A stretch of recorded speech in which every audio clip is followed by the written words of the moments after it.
Hello, मेरा नाम है जहान। आप देख रहे हैं TCS क्लिप।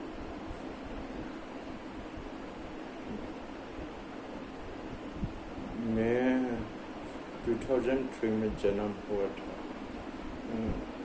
जमालपुर में फेथ हॉस्पिटल। फर्स्ट बेबी, मेरा किस्मत अच्छा था कि मैं फर्स्ट बेबी था।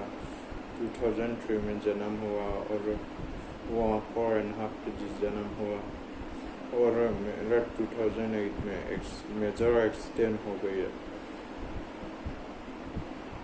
और बहुत लोगों ने ट्राई किया, किसी ने मालिश किया और थेरापी किया।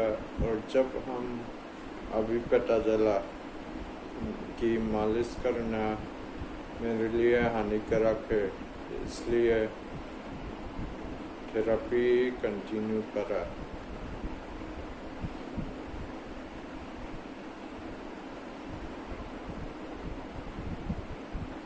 और अभी मैं इम्प्रूवमेंट हो रहा हूँ और मैंने क्लास 11 में स्पिरिचुअलिटी को डिस्कवर किया और मेडिटेशन करने से हमारा ब्रेन इतना फास्ट हो जाता है।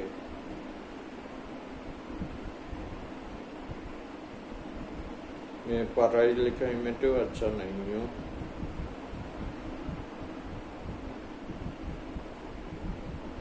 Thank you.